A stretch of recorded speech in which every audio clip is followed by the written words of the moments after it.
Every day, the woman cuts up 10 tons of apples, but she doesn't eat a single piece. What she needs are the apple seeds inside. She then grinds the apple seeds into powder to extract the cyanide from them. Just 1.5 grams of this stuff is enough to kill someone. Next, Lisa sneaks into her student's house and adds several spoonfuls of apple seed powder to his protein powder. The next day, the man drinks his protein shake without suspecting anything. In less than a minute, the poison takes effect. The man collapses to the ground, his entire body weak and paralyzed. Thanks to timely medical intervention, his life is saved, but he's left completely paralyzed. However, Lisa's plan is far from over. To avoid police suspicion, she sneaks into another student's house, carrying a large quantity of apples. She deliberately leaves apple pieces on the cutting board, creating the illusion that someone had just removed the seeds. Lisa also searches for cyanide extraction methods on the student's computer. Meanwhile, the homeowner is at the hospital visiting his friend, the paralyzed man, completely unaware that he's being framed. Just then, a neighbor calls to tell the man his house is on fire. The police at the hospital quickly escort the man home,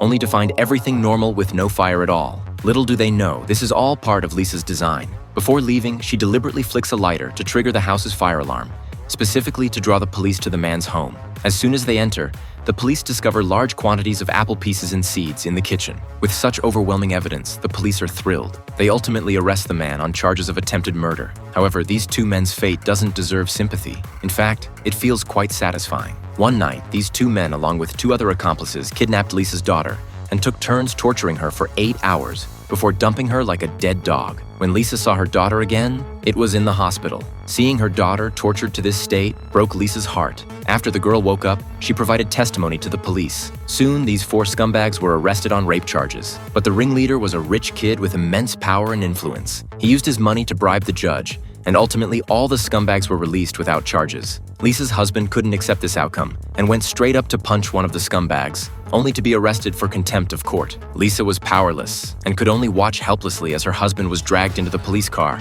while the scumbags who hurt her daughter were hugging and celebrating. In that moment, the law seemed utterly ridiculous. So Lisa decided to use her own methods to get justice for her daughter.